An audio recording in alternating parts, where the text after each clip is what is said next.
joined now by Chris Brown, the play-by-play voice of the Bills, literally the voice of the Bills, also the host of One Bills Live and the Bills by the Numbers podcast. He's joining us from the NFL Combine. We're recording this during Combine Week. And Chris, 30 years ago when you were at Geneseo, could you imagine, did you plan for any of this to happen, to be at the Combine, to talk with GMs and coaches and college players, and to be in the position you are right now? No, not the NFL.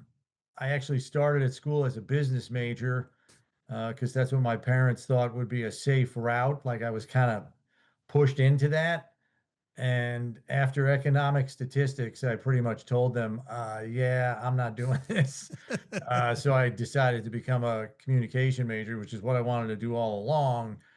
And I don't think I ever envisioned the NFL. I was a big time college basketball fan, and so I think if I was going to do play by play, I think the 20-year-old me would have told you, "Oh yeah, I'm going to be doing college basketball or even NBA if I was lucky enough to do that." And so after I moved to Buffalo, that kind of changed pretty quickly. Although I did do some college basketball at the University of Buffalo, so not completely incorrect, my 20-year-old self, but yeah, NFL was not on the radar at that time. Well, even play-by-play wasn't the primary job at first, right? Because you were the Bills beat reporter, WGR, for a few years. And then about 20 years ago, you moved over to the Bills broadcast side, the team broadcast side. What kind of drew you to that professional team broadcast role as opposed to the commercial radio or the exterior broadcast type thing? Job security. That was Can't blame kind of the you. main I hear thing. And that. Yeah. I know I don't have to explain that to you. Um, but even before GR, like I was having trouble landing a radio job. I mean, I went home to Long Island to try to land a radio job down there, and that proved difficult. Um, I was a little late to the game because I had changed my major, so my internship list wasn't as long as probably I would have wanted it. So it was hard to kind of get an on-air radio position down there. And I figured, well, I'll go up to Buffalo, I'll get a job there. I had trouble getting a job in Buffalo. So like my first radio job, I'm spinning oldies records at an oldies station up in Niagara Falls. But the reason I took that job was because they were going to let me call Niagara Frontier League high school basketball games for $25 a game. So that is why I took that job, even though I was getting paid $4.25 an hour and only getting 20 hours a week. But I got the extra 25 bucks to kind of hook everything up and do high school games back at a time where there was pretty good basketball up in Niagara Falls. A bunch of those kids played D1 basketball at Bonaventure and some other places, guys like Tim Wynn and others. So it was fun basketball to call, and then the GR job in news opened up, and I took that before I went over to the sports side and covered the Bills as a beat reporter. So there was a couple of skips there to get to that part, but yeah, I mean, radio was changing at that time. There was deregulation, I think, by the Clinton administration, where suddenly these ownership groups can own a lot more stations. And you saw the conglomeration of stations getting gobbled up, and the mom and pop shops kind of disappeared, and they were cutting budgets and stuff. And so I was just starting a family, and I was like, I got to find something with a little more security here. And so I went over to Empire Sports Network for about 4 or 5 months. And then, the Regises got brought up on federal charges, and the future there didn't look much Jeez. better. And so the Bills job, first with Bills Digest, kind of came about. And so I took that, and then that morphed into BuffaloBills.com while also having a Bills radio network presence pregame. Did you have to, when you went over to the Bills side, I think team broadcast personnel was relatively new. How much did you have to kind of invent that job for yourself when you started that? Yeah, the website was very new. I think BuffaloBills.com went online in either 2000 or 2001. I don't know how many people knew it was even there. And then about 2003, 2004, they were formulating plans to expand their presence. and I was already doing the team paper, so it was just kind of a natural migration over there, right place, right time kind of thing. And they were going to let me do some on-camera stuff as well, which appealed to me because I came from a radio and television background. I didn't mind doing the writing, but I also wanted to have an on-camera presence, and they were going to afford me the opportunity to do that. So that's kind of what made it appealing, while also being able to have a pregame presence on the Bills radio network. You got your first play-by-play opportunity with the Bills in a situation that anyone would want to go through. John Murphy, who was your predecessor, had a medical incident the week of the Damar Hamlin game, of all games, and you had to step in almost last minute, more or less. Obviously, we all love Murph. We all respect and admire everything that he's done. So that was not how you wanted that to go. But from the point of view of having to professionally do the job that week, what was that week like for you, your first opportunity doing this job with the Bills? Yeah, so I had kind of served as Murph's backup in the event that, he couldn't do a game, or he lost his voice one week, or was sick, pneumonia, something serious that would force him from not being able to call a game. So I had been his backup for the better part of 10, 12 years. Um, because I do remember a time like the 2019 Houston playoff game. Murph lost his voice on Tuesday of that week, and so I had to, by Thursday, he's telling me, "Hey, just prepare yourself in case my voice doesn't come back." And if you go back and listen to that game, he's only about 80%, but he was able to do the game. So, it's kind of like a backup quarterback. You're Mhm. always kind of getting ready in case. That week, all indications were Murph was, fine. And then I get on the plane Saturday, no, it was Sunday because it was a Monday night game. Monday I get game. on the Mhm. plane Sunday, and my boss at the time, Jeff Matthews, tells me when he gets on the plane, he comes over to my seat and he says, "Hey, we may need you to get ready for the Monday night game to call it. Murph's not making the plane today." And I was like, "Okay."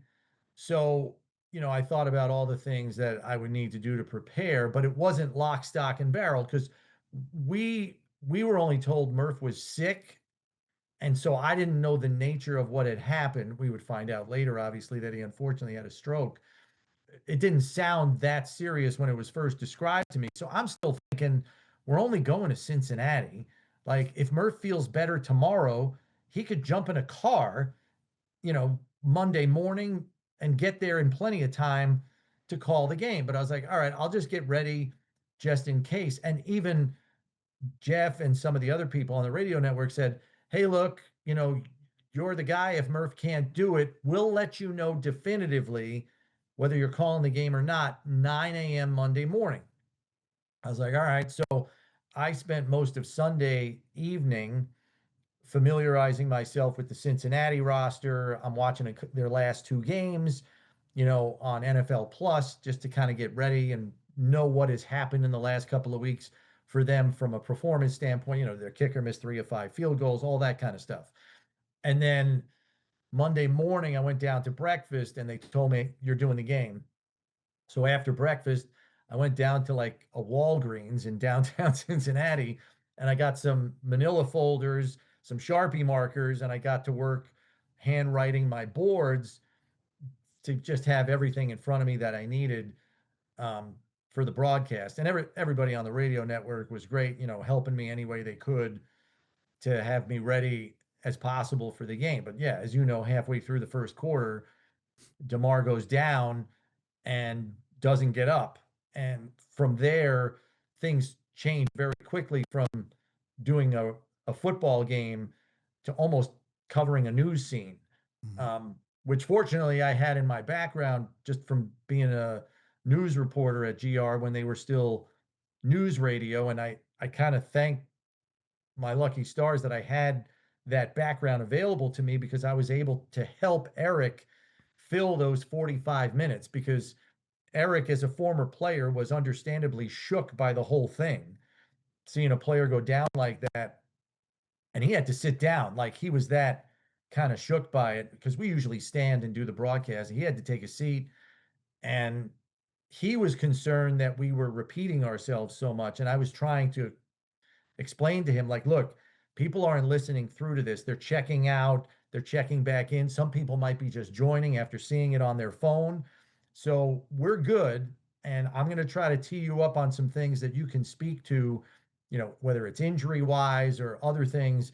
So I kind of helped him fill that. And I said, don't worry about repeating yourself because the audience is changing every 5 minutes here as this situation changes. So it was a new experience for him. I'm thankful I had some background to fall back on to kind of navigate us through that. Because I can tell you, Thad, we were getting zero information outside of Sal being down on the field as our sideline reporter and helping us kind of fill in the gaps. He had happened to notice that Damar's parents were in the stands and was describing their emotions during this, and then also kind of relaying to us what was happening in the tunnel because the league representatives were there. Dawn Aponte just happened to be at the game, one of the executives for the NFL. She was talking to the people back in Manhattan, Troy Vincent and guys like that. And he was trying to get the information from them to see what the ultimate decision was going to be. Yeah, it was a hell of a first game to call in the NFL. You talk about the news background, and then on top of the news background for what happened from the football point of view and the play-by-play point of view, you mentioned you'd done some high school games. I know you'd done arena football, little minor league soccer. What was the pressure like going into that game, separate of what happened with Damar, in terms of being able to not necessarily fill the shoes of Murph, but you're getting that shot in the NFL? Did you feel you were prepared enough to adequately do that role, and not necessarily adequately to anyone else's expectations, but to the way you wanted it done?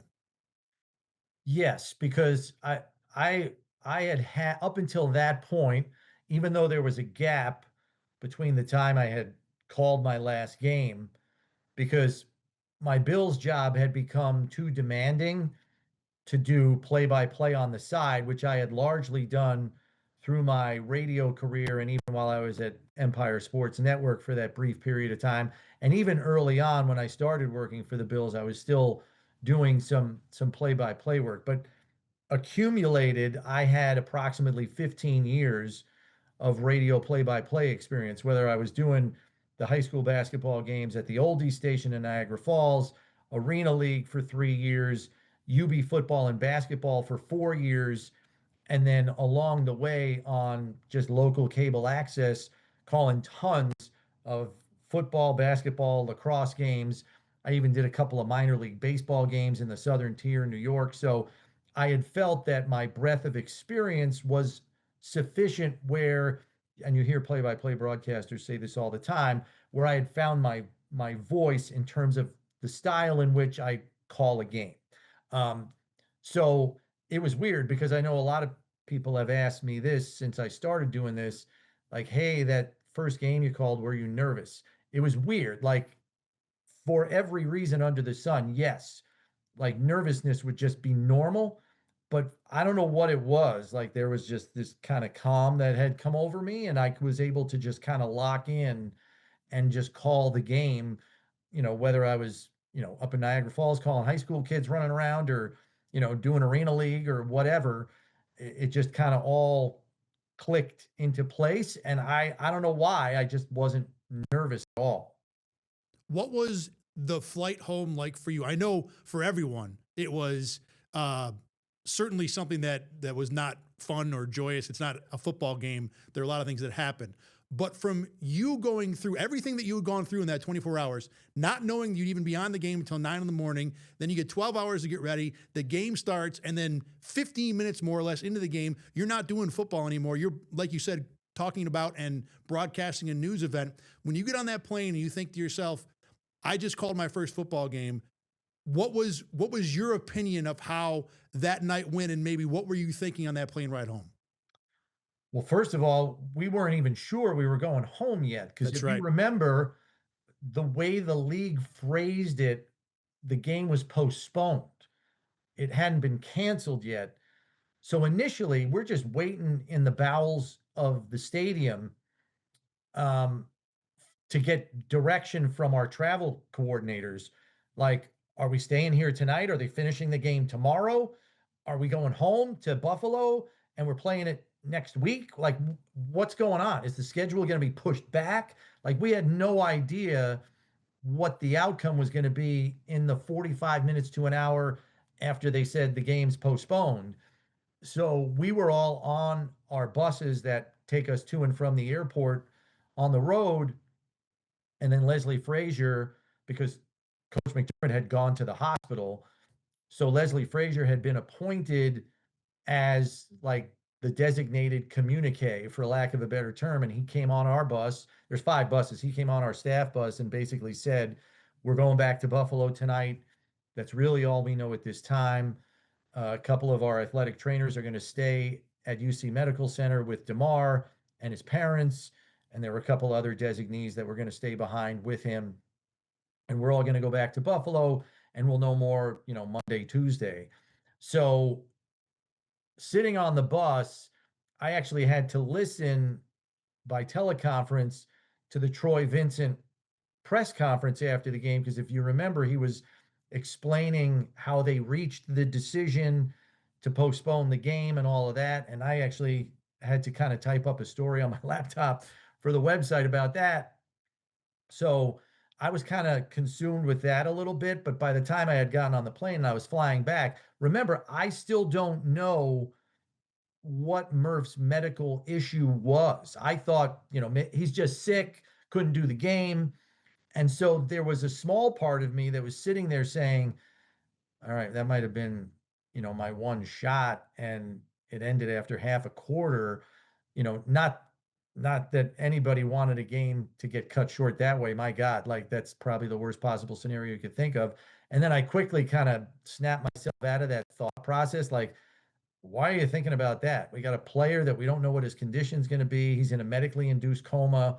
Um, how's Murph doing? I just thought he was under the weather. I didn't know he had sustained a stroke. So very quickly, we're all kind of thinking like, what's going on with Murph? And then obviously what's going on with DeMar.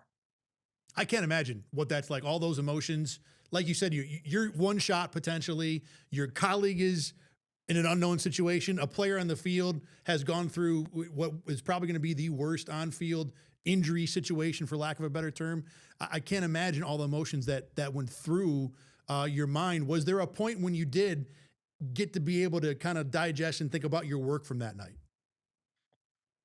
No, not really. Because that week was nuts. I mean, you remember what Tre'Davious White said after the game the following week against the Patriots. I mean, he called it an expletive show. I mean, you remember the post-game press conference because I'm sure you were there. That whole week was a mess because I had to do a show Monday morning with Steve Tasker, our daily show, One Bills Live, and we had to get direction from our superiors like, what are we saying? What's the messaging? How much information do we have? How much of that information can we share with the public? Because you're talking about private medical information here. Like you got HIPAA laws and stuff that can get very sensitive very quickly. So we're trying to formulate and put all that together, in what's going to be a 3-hour show that's not going to be about a game at all that just happened. It's going to be about something completely different. So we were trying to workshop that and put it in a presentable product that fans are going to obviously be glued to because they want to know what the hell's going on with Damar. So we were trying to package that in a proper way and try to be sensitive to Damar and his family, also trying to recognize how much the fans wanted to know what was going on. And we really didn't get any clarity, as you remember, Thad, until like Wednesday or Thursday, that he got out of the coma. And then by Friday, he's, FaceTiming the team in the meeting room. So and then we find out like Wednesday or Thursday that Murph had a stroke. So it was just that whole week, like me reviewing my work, not a chance. And then I didn't really know until Wednesday or Thursday that I was obviously going to be still doing the game because of Murph's condition. So now I had to get ready for the next game. And so, yeah, going back and even listening back to that game just simply did not happen. There was no time for any of that. So the next season, 2023, you do the job as play-by-play on an interim basis, Right. and you officially get the job before the 2024 season. When you had the permanent job, how satisfying, rewarding was that for you? That all the work you had done before that was being acknowledged and certainly rewarded with that permanent job. Yeah, I mean, certainly gratifying, obviously grateful, appreciated that, the work that I did was recognized as being fitting for the position. I don't, I think everybody quickly realized after they learned how the process was conducted that just because I had done the previous, I want to say 23 games, they did not just hand that to me. They had an open application process. I think they told me 400 people applied. They whittled it down. Obviously, I was a finalist, but I think there were a handful of others. They had me audition and call a game with Eric Wood in a booth off a monitor. Um, they just picked a game. Like they told me what game, but they, picked a game and had me call that with Eric for like a quarter and a half, just like everybody else had to do. So, I had to clear all the hurdles that every other candidate did. Um, and I'm kind of glad that it was done that way so that no one could say, the job was handed to me. I had to, jump through all the hoops that everybody else had to do. There was no preference or special treatment given to the fact that I had done the previous 23 games. But, you asked me at the beginning, Thad, like, were the Bills, was the Bills play-by-play job in the NFL like on my radar, when I was in college? And it wasn't. But shortly after I got to the Buffalo and I was covering the team, like this job was in my head like an end game kind of thing. And I would say, like, when I started covering the team full time in 97, I thought the end game would be a lot closer than, almost 26 years later. Um, but I think part of waiting for that as long as I did made getting the job even something that I appreciated even more because I knew how rare these positions. There's 32 of them. That's it. So I think I appreciated it more because the road was longer getting there. When I say Chris Brown, voice of the Buffalo Bills, what does that mean to you? Well, I think fortunately for me, because I've spent more than half my life in Buffalo now. I mean, I was born and raised on Long Island, but I've spent more than 30 years of my life in Buffalo now. And I'm thankful that I have because I think if I had not, I probably wouldn't understand what that means, being the voice of the Bills. I was fortunate enough my first year on the Bills radio network doing pregame was Van's last year calling games, 2003. And just being around Van, traveling on the team, playing with him, having dinners with him and Murph, the night before games, just being around him and in his orbit, I think helped me develop a greater appreciation for his legacy. As the guy that did a lot of the heavy lifting, calling games for the Bills, and then having worked with Murph in various capacities for 20 years made me appreciate the job even more because I saw more of it on a weekly basis when he was doing it just because of where my role was at that time compared to, the last year that Van called games. So having all of that as a run up to me getting the job, I think made me fully understand what that job entails, what it means to the Western New York community, and the standard that I have to uphold in that role. Murph now is a lot better. He's around the team. I know he's in the broadcast booth for home games. What is it like to have a guy who's done the job, who understands being one of 32 there with you that you can talk to and use as a sounding board, looking for advice or whatever you might need when it comes to you doing this job? Yeah, it's nice. And I told him flat out when I got the job, I said, there's a seat in the booth for you whenever you want to come to games. And his son is still a spotter for me, Mark, for the home games as well, who spotted for his dad for so many years. I said, you got the job as long as you want it spotting for me because you're really good at it. Um, so Murph sits in the third row of our booth. I'll have to see if it's a different configuration in the new place going forward here because I haven't seen the booth yet. Um, but I told him you've always got a seat there for as long as you want one. Because Murph did a lot for my career when I was coming up. He put me on his weekly show when he was the sports director at Channel 7. So he tossed some opportunities my way when I was a young journalist, in Buffalo, and I always appreciated that. So to me, that's the very least that I can kind of do for him because I think we all kind of feel for Murph knowing he didn't get to go out on his terms, and that's something that can't be fixed, unfortunately. And if we could all fix it for him, I think we would. But just having him there kind of over my shoulder, people are like, oh, that's got to be weird. It's got to be awkward. But I think because we had worked together for 20 years, it's anything but that. And there are times where I'll make a call and, we'll go to break and I'll turn around to talk to my engineer, Greg Harvey, and I'll catch Murph out of the corner of my eye up in the third row. And like if there's a call he likes, he'll kind of give me a thumbs up, or he'll tell me after the game or at halftime, when we're in the food line grabbing something quick to eat, he'll just be like, "Oh, I liked when you said this," um, and just I mean, for him to say that to me, like that means a lot, for me, still relatively young in this role. That I'm to the point I made earlier. To me, it's a signal that I'm upholding the standard. To that point, or maybe more to the point you talked about, this is a one of 32 job. Is there a Facebook page for NFL play-by-play guys? Do you talk to the other guys who have this job? Because, like you said, the shared experience, the people who have the shared experience, is pretty darn limited. Yeah, we do have a text loop. Um, and I got to credit Wes Durham, who calls the Atlanta Falcons games, for setting it up, number one. And then number two, welcoming me in. Um, there are guys that have done this for a long time.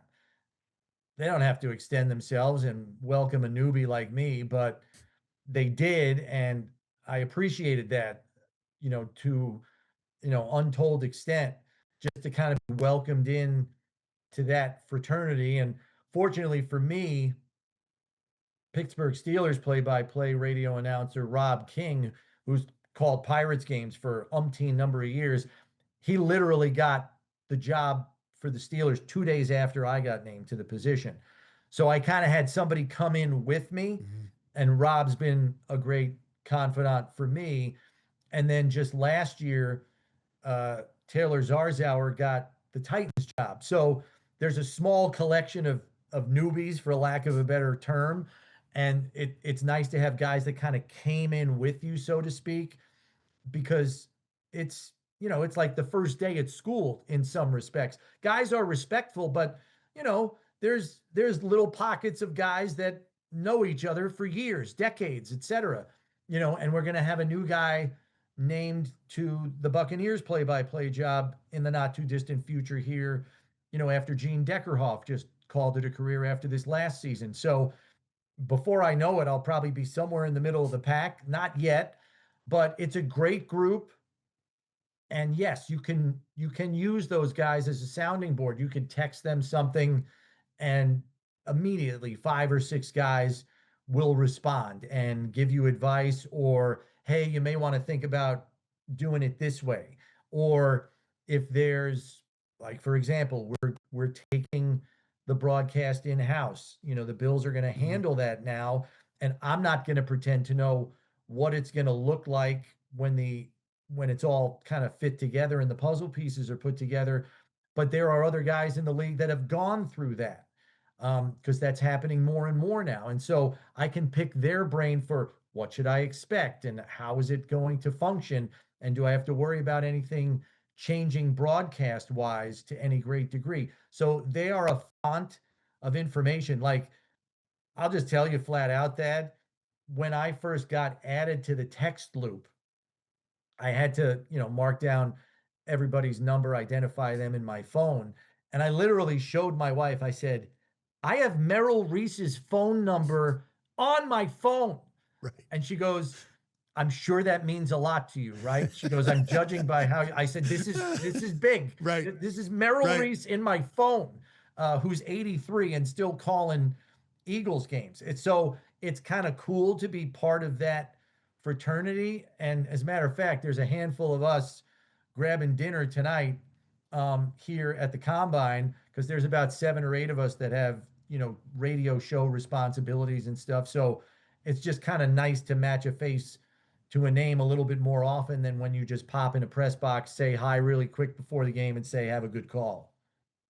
One of the things that I like to do driving back from a Bills home game is I'll listen to the Sunday night game on the local broadcast. Like I have whatever. I have some access for that. I don't even know how I have it. But it's fun to listen to how different people approach the job. And the thing that sticks out to me is the amount of, I guess, homerism, for lack of a better term. Because some guys will do this job and totally lean into the we's and the us's, and it almost sounds like you're listening from like row J, seat 15. I think you tend to not go quite that far, but what is your approach to that part of doing this particular job? I would say I'm not, and again, everybody does this differently. Prep is different. I've just talking to these guys. Prep is different. Um, who they talk to during the week, different. Um, it's amazing how many different ways the job can be done, and it can all and nobody's wrong. Because, like I was saying earlier, first and most important, you have to find what your voice is and what your style is, and then yeah, those other elements come into play. Do you want to lean into rooting for the team openly on the broadcast?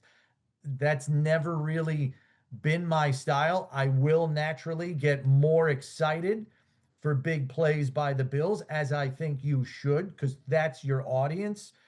And it doesn't mean you can't get excited about an amazing, outstanding, one of a kind play by the opponent if it happens and you recognize the excellence. But I don't think you raise it to the level of excitement you have for the team you're calling the game for. Now, I don't say we, I don't say us. I will say if I think the Bills are getting jobbed on a call, that's probably as slanted as I'll get. Um, but beyond that, I'll try to call it as down the middle as I can while just being mindful that I'm calling the game for Bills fans. You talk about the newbies that came in with you from a play-by-play point of view. Eric Wood more or less started his part of this job or his half of the booth at a very similar time than you did. How has it helped that you guys kind of gotten to grow as a team without one or the other maybe coming in with an expectation of, well, this is how I did it with the last guy. You guys can almost start this from scratch as a broadcast team. Yeah, I mean, Eric did have to get used to me because he did come in with Murph. And he also had some ESPN experience doing the ACC network games, working with a few people there. Um, but I don't know why this was and how it unfolded, but it just, for some reason, just seemed to be very organic between Eric and I. And I don't know if that's because of the familiarity we had prior to that with me as a reporter covering his whole playing career front to back. And if that helped, with the back and forth that we have during a broadcast. But I remember during the 2023 season with him as the interim, and I remember the people at WGR and even the people in our building at One Bills Drive saying, "Hey, how much rehearsal do you guys do before you go on the air and call the game?" And I said, "Well, what are you talking about?" I was like, "We just call the game." And the guys, I would say the guys at GR, most notably, because they pay closest attention to it, because ultimately it was their product at the time. The thing that they kept saying was, it's amazing how you guys don't step on each other on the air almost at all. I would say the first couple of games, there might be 1 or 2 instances per game where that happened.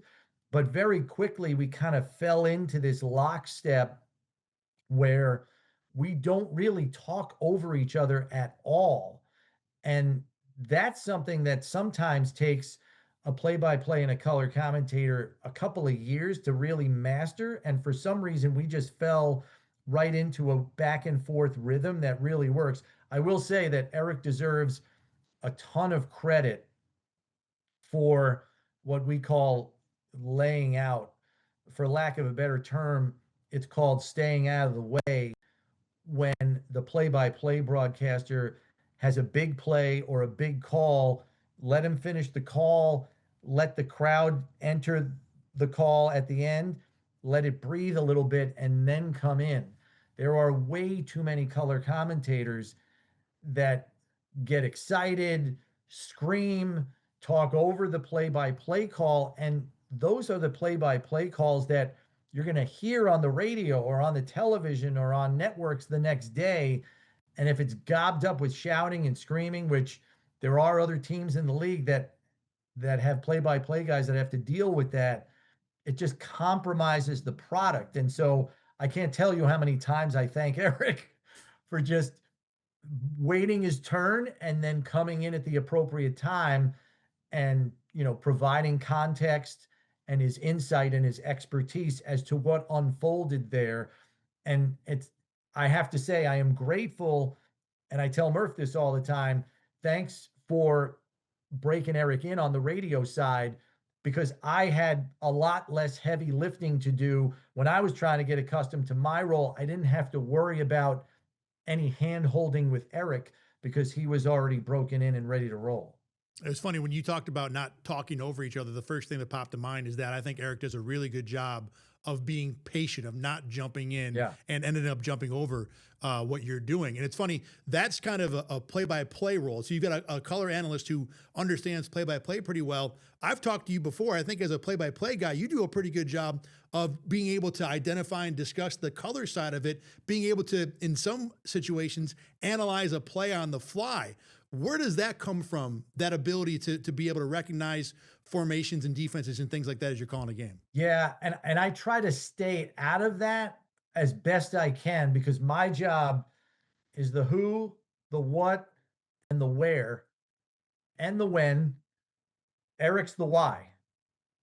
That's his job as the color analyst. But if I notice something that I think he can use his expertise to expand and elaborate on, I will note it almost as a tee up for him.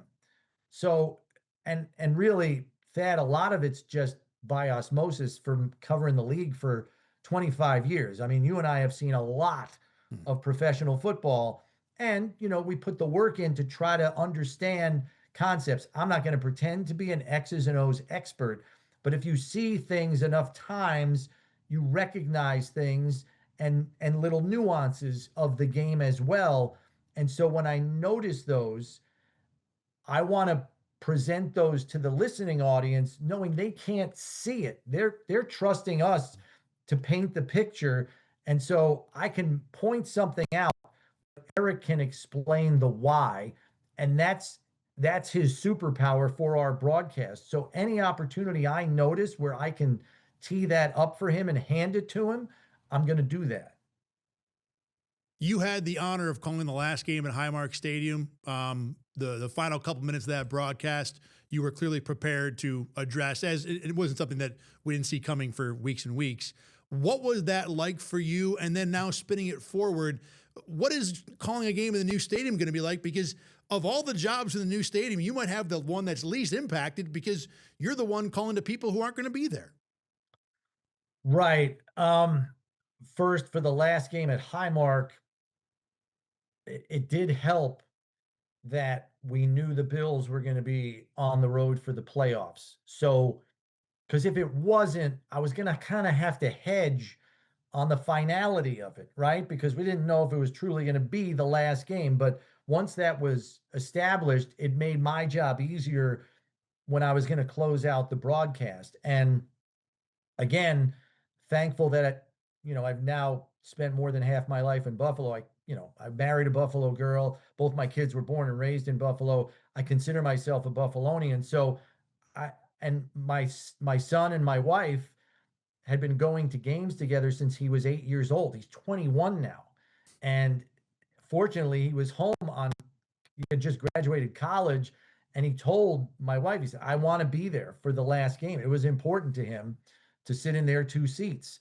And I think having been around their weekly ritual for so many years helped me better understand the fan experience that was old Highmark Stadium. And so I was able to kind of, I felt I was qualified to weave the fan experience into a sign off, which I deemed extremely important. And I wanted to deliver it from the fan perspective, because what all those games were over all those years was a shared experience for everybody, and it's why everybody was as emotional as they were on that day. um, it's funny because knowing how important it was, I had it written out on paper. I was like, I cannot mess this up. I got to nail this. And so I had a full script in front of me, and I went off script a little bit, but not much. And if you listen back to it, there's a portion where I have to pause because I got a little choked up and I had to clear my throat and pause for about 2 or 3 seconds and then continue. And then when I finished and I signed off, I turned around and everybody behind me in the booth was clapping and Murph was crying. So I was like, okay, I probably nailed it. Like I probably hit all the notes that I needed to hit there. If John Murphy's crying up there, like I probably did a good job with it. So that was reassuring to see that right after. Not that I want Murph crying, but like I knew I had hit the emotional tenor of what was required for that. And then as far as the new place goes, yeah, I mean, it's exciting, right? We're all excited about it. Our biggest concern is where are we going to be? Right. Yeah. Same. And Same. By the way. thankfully, because on my text loop too, all the other play-by-play guys are asking me where are we? Are we going to be in a corner or whatever? So, um, happy to report the home booth is going to be like on the 40-yard line. We're going to be higher than the old place, which I expected, but I don't think we're any higher than the MetLife Stadium press box, which I know you're familiar with. So Yes. I can call a game from there, no problem. And I think the visiting booth is going to be on the 35-yard line. So I've been communicating that to my fraternity of play-by-play guys, and they're very happy about that development. Just for people at home who have not been in the MetLife press box, imagine riding on top of the Skycam at the top of the stadium. That's more or less what the MetLife press box feels like, correct? Yes, but you can call a game from there. It's not For bad. sure. Last question for you here. This job is kind of like the Pittsburgh Steelers head coaching version of broadcasting. It's been Van Miller, it's been Murph, and it's been you. To be part of such an exclusive fraternity and for what this team, as you well know, means to Western New York, what kind of an honor is that for you? It's big. Like I told you, having lived here in Western New York as long as I have, I think I've developed a greater appreciation for it.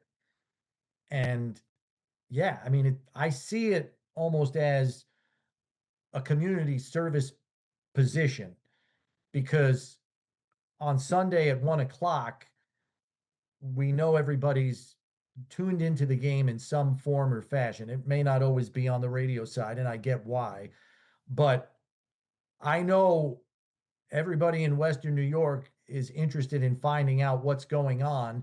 And if somebody is getting off work and they got to drive to their friend's house to go watch the game with them, when they're in the car, they're listening to us. And I often picture all the different people. We've had people who are vision impaired that reach out to us and say, you know, I can only see colors on the TV screen. I rely on you to fill in the gaps for me. And I've never really lost sight of that, because even as a kid growing up, I didn't have cable TV in my house when all sports was going to cable. And I had to rely on radio broadcasts as a kid whether I was listening to Islander hockey games, one of the first professional teams to go to cable when they were winning Stanley Cups in the early 80s, or whether I was listening to Nick games because they were on tape delay on WOR Channel 9 and you couldn't watch the game until 10 p.m. and I'm in bed. If I want to listen to the game live, I got to listen to the radio. So it kind of takes me back almost to those days. And I remembered like how much I was glued to the descriptions. So yeah, I feel I have a healthy respect and understanding for the importance of it. And for me, in many ways, I see it as a community service job. Chris Brown, the voice of the Bills, the play-by-play announcer, host of One Bills Live, and Bills by the Numbers. Thanks so much, man, for all this time. This was a lot of fun. I'm glad we got to do this. I'm glad I got a chance to hear your perspective on a number of recent, important, and notable Bills events. A whole lot of fun, and I'd like to revisit this maybe down the road. We can share new stadium stories as we progress into the new place over there. Yeah, be happy to do it. Great to be with you, Thad. Thanks very much for joining us.